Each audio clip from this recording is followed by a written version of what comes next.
Hello दोस्तों, कैसे हैं आप? अच्छे होंगे, अपने परिवार के साथ खुश होंगे। और आप लोग को एक कहानी सुनाती हूँ, सुनिए ध्यान लगा के। दो बहनें थी। दो बहनें थी।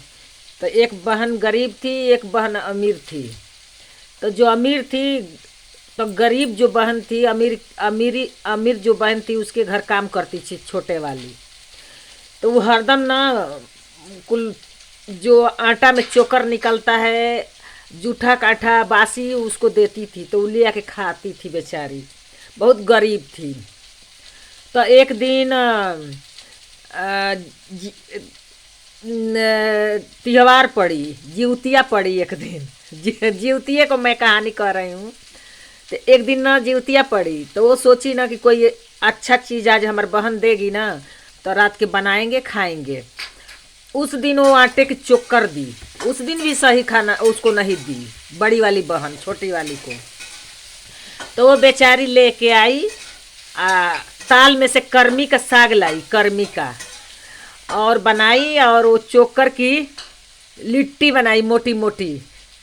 आ खाना खाई बेचारी, खा के व्रत रह गई और साफ खाना ढक दी। रात में आए गणेश जी। गणेश जी आए तो कहे गणेश जी की बच्चा हमको कुछ खाए को दो, कुछ खाना दो। तो वो बोली कि बाबा हमारे पास का है, जाओ कर्मी का साग है, चोकर की लिट्टी है, खा लीजिए। तो वो गए ना, तो उघार के खा लिए, उनको खाना खोल के खा लिए। खा कर बोले कि बच्चे अब हमारी लाइटरिंग लगी है। तो वो बोली कि बाबा जाओ घर में, अब ये बार हम कहाँ लेके जाएंगे, घर में लाइटरिंग कर लो। तो गए गणेश जी, तो पूरे उसकी घर में लाइटरिंग कर दिए। और बोले कि बच्चा हम अपना चुत्तड़ धोएंगे। तो वो बोली कि बाबा मेरे मांग में पोछ लो, मैं पानी सोई हूँ कहाँ से दूँ। तो गणेश जी उसकी मांग में पोछ दिए। वो एकदम सोना हो गया। अब पूरा जहाँ जहाँ लाइटरिंग किए थे मार, उसकी कोठी महाला और धन दौलत मैंने सब कुछ उसका हो गया। अब सुबह सारा धन हो गया तो का काम पर नहीं गई। अब क्या करने जाएगी काम पर, जब उसके ही खुदे नौकर चक्कर लग गए। तो वो बड़ी बहन गाली देते आई, कह रे तू मर गई, घर नहीं आई, बड़की हो गई, ये हो गई वो हो गई। उसका घर पहचाने नहीं आ रहा छोटी बहन का। तो वो कही कि खोजते खोजते आई, लोग ने बताया, कारे किसको रख ली, पूरा तेरे महल हो गया, धन दौलत हाथी घोड़ा किसको रख ली।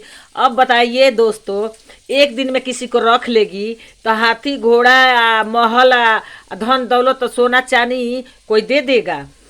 तो कहने लगी तो बताओ कैसे तोरा हुआ। तो वो बता दिए, सारा अपन कहानी बता दिए गणेश जी को। अब तो वो पूरे अमीर थी। फिर वो भी गई तो वैसे ही करी, चक्कर का लिट्टी या कर्मी का साग लाई। फिर जिउतिया आया तो खा कर ढंक कर रख दी। फिर गणेश जी आए तो बोले कि बच्चा हम कुछ खाएंगे। तो बोली कि बाबा घर में है ढका हुआ कर्मी का साग और चोकर की लिट्टी, जाओ खा लो। अब गणेश जी गए, उघार के खाना खा लिए। कहे बच्चा हम लाइटरिंग लग गया। तो वो बोली कि जाओ घर में लाइटरिंग कर लो। पूरे घर में लाइटरिंग कर दिए। फिर बोले कि बच्चा अपना चुत्तर हम धोऊंगी। तो कहे कि मांगे में पोछ लो बाबा। अब मांग में पोछ दिए, मार बदबू फैल गया, पूरा घर बासना से रह नहीं गया। अब अपनी बहन को गाली देती आई, का हमको बताई, का सिखाई, हमारे घर में बदबू फैल गया सारा है। तो देखिए दोस्तों, लोग इतनी लालची होते हैं कि तुम्हारा भगवान धन दौलत दिए हैं, उसके आगे लालच करते हैं कि और मिल जाओ और मिल। तो जानते हैं धन दौलत मिलता है, गरीबों को भगवान देते हैं। जिसका दूर वक्त का रोटी खाने की नहीं रहते हैं, उसको भगवान देते। तू पहले से अमीर हो तो क्या लालच करते हो। तो भगवान भी अनजाते हैं, अनजात लेते हैं कि कितना में चलता है। देखिए दोस्तों, लालच कभी नहीं करना चाहिए। जो हमारा है उसी में खाना चाहिए, रहना चाहिए। गरीब को ऊपर वाला देते हैं, अमीर को कमाओ खाओ उसको भी देते हैं, लेकिन एकदम लालच नहीं करना चाहिए। वो भगवान ना निसाब करते हैं, देखते हैं। तो ये कहानी है, आप लोग देखना। बाय दोस्तों, रह हो गया, कहानी ख़त्म हो गया।